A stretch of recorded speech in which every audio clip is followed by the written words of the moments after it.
Hi folks, I'm Jesse Elaine, and today I'm going to discuss with you the importance of learning to play the blues. Now, most of our videos up to this point have focused on singular chord playing concepts, meaning we're improvising over one chord. But the real importance of learning the blues is that this is your entry point into playing over changes, or as we would describe them in other musical terms, chord progressions, meaning more than one chord. Especially in the way we improvise, where we're thinking of different melodic areas of activity for each chord. And that's, again, your real introduction to this is the blues. I'm not going to get into a big sociological or ethnomusicological debate about the blues and its importance. But what I will tell you is that if you do want to play over jazz chord progressions, you want to play jazz standards, you want to play fusion, you want to play any of these other styles, bebop, you're going to really need to have a good foundation that begins with simpler chord progressions. And this is the blues. So don't think that because blues came first, or because blues was a predecessor of jazz. It doesn't necessarily have to do with that. Think of it just in terms of music alone, and that's how I think of it, is that blues can be done in a simpler manner, but still be able to teach yourself about how to play over chord changes. So what I showed you at the beginning was an improvised blues idea that I came up with, just to demonstrate how the guitar is a very versatile tool for playing chords and melody simultaneously. We're going to go through it, but before we do, I want to show you the basic 12-bar blues changes. I'm going to use the key that I use for this little improvised tune, A flat. So there's three chords that are primarily used in the blues. If you're in any given key, you're going to take the one chord, major key I should say, the one chord, which in this case I'm going to use A flat 7th, which is going to be A flat on the 4th fret of the 6th string, G flat on the 4th fret of the 4th string, and then C on the 5th fret of the 3rd string. And for this thing I'm just using fingers. I'm not using a pick. I could if I wanted to, but just for this we'll use our fingers. So I'm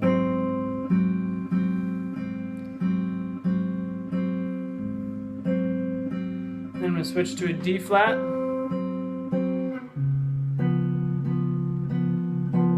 back to the A flat.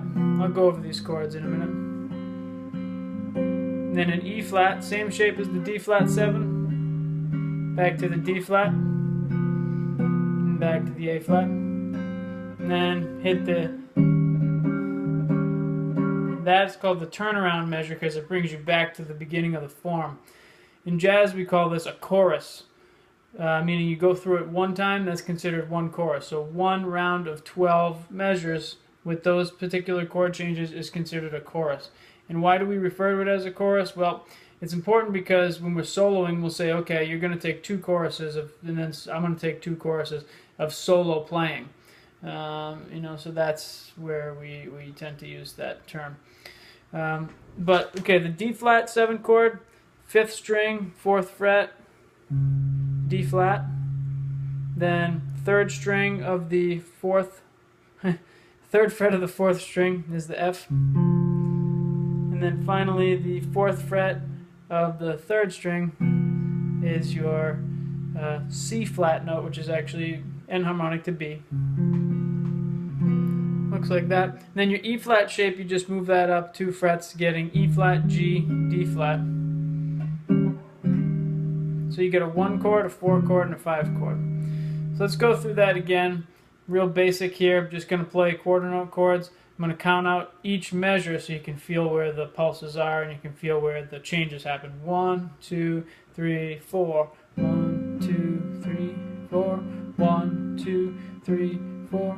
1, 2, 3, 4. 1, 2. Here's 2, 3, 4. 1, 2, 3. Back to the A. 1, 2, 3, 4. 1, 2, 3. E flat. 1, 2, 3, 4. D flat. 2, 3, 4. 1, 2, 3, 4. 1, 2, 3, 4. So that's what happens is you can see towards the end of the form, the number of times you repeat each chord gradually gets smaller. So what that really does in a musical sense is it actually builds energy. It ramps up a little bit of interest. And then when you get back to that bar 1 again, you're back at kind of a lull where the chord changes don't happen so frequently. But this is just a very basic blues. There's so many different variations on that. I used one of them in my improvised blues, which I'm going to show you right now. And you'll see how totally different the blues can be from one type to another. So I started with a vamp. I like vamps. So again, vamps are short 2 to 4 bar figures. Usually have some kind of harmonic interest going on. Not usually very many chords to them, but they usually get a characteristic motif. In this case, I have a rhythmic motif I'm using and a chromatic set of chord changes based around this one chord. So here's how it goes. I'm jumping in from a chromatic lower neighbor tone below the A flat, or leading tone, and go up to the A, then back down to the G. This is an enclosure technique. So here's the inside note. We're going above it and then below it and then hitting it again. So it's like this is the center. We're going up above it, down below it. We're enclosing around it. You know, that's what this term is. Enclosure. You'll hear that sometimes. So my chord here is A flat 13. A flat, D flat. Again, I'm barring all 6 here. A flat, skip over to the G flat, then we get a C, and then we got an F. And I'm using my fingers, so that allows me to just pluck all the notes I want. If I didn't do that, if I was picking, you'd get all these notes and it's a muddy mess, right? So it's important I'm using my fingers on this. So I'm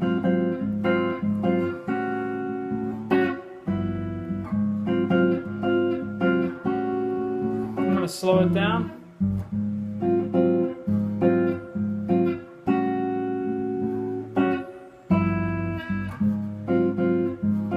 Trying to keep the bass separate from the chord. It's creating an illusion of multiple different sounds. Anytime you have multiple time values within the same instrument playing at the same time, you get polyphony, which is multiple voices at the same time. So it creates this multiple instrument playing effect, if you will. And that's really what we're emulating. So the other chord I use is a D flat 7 sus. Sus 4 in particular. So it's barring the 4th fret from the 5th string down to the 1st string. D flat, G flat, C flat, and then F.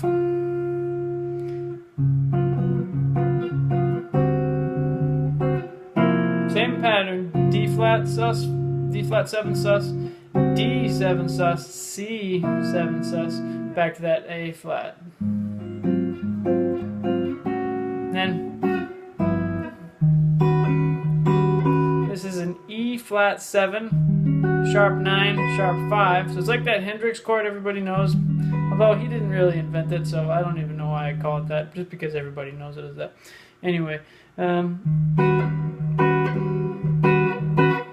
you gotta do, I'm showing you partly the melody now.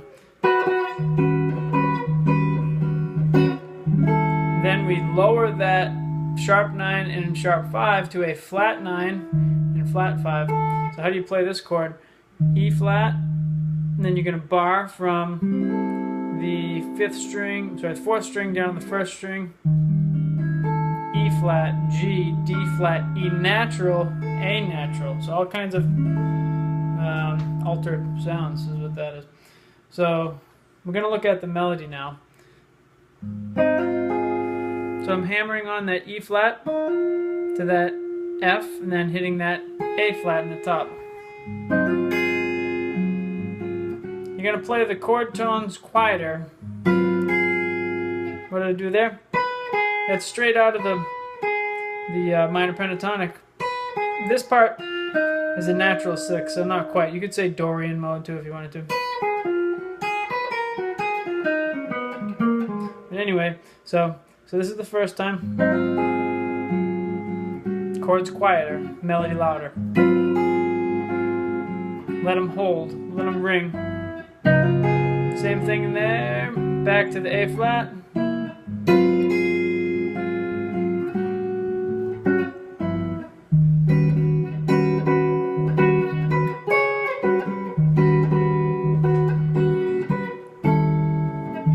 What did I do there?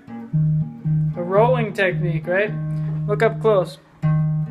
See how close my middle finger is? It's actually kind of touching that 6th string. Look right here. So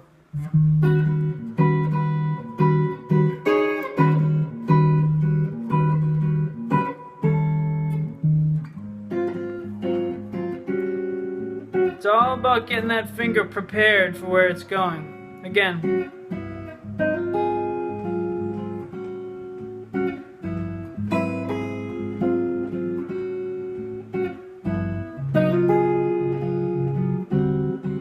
Staccato.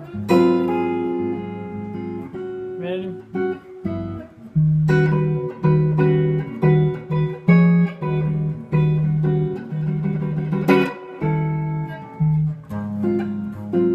A little ending.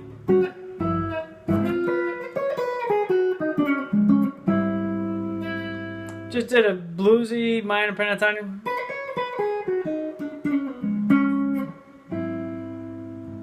I ended on a C triad over an A flat bass. Very dissonant. So that's my take on the blues today. That was something I came up with. Shows you the many variations of the blues. I'll do another video where I show you how to solo over your own accompanied chords and keep it all together at the same time. It's a little bit different of a concept, but we're still going to really hear that blues. So get that part down first, and then listen to the next video, watch and listen to the next video when you're ready, and I'll show you a little bit of information on how to play some solo lines with chords accompanying yourself. So again, listen to the blues, listen to some of the great blues players, the older blues players, the the Delta blues, the Chicago blues. Listen to all that stuff, and then listen to some of the jazz guys play the blues. You have Miles Davis for one. He played the blues in his own way. Charlie Parker played the blues in his own way, of course. You have modern guys. Just listen to as many as you can. Listen to the stuff that you like. That's my personal opinion. But give the other stuff a try. If you don't like it, whatever. But listen to the stuff you like and try to really absorb some of that sound. And that's how you're going to come up with things like what I'm doing. Because I've listened to enough of it where I know sounds, I've heard certain sounds, and I know in my head that, I might want that sound, or I might like that sound. But again, you have to come up with your own ideas based on what you learned and what you know at the time. So don't be afraid to experiment and get creative. If you have any questions, let me know, and we'll see you next time.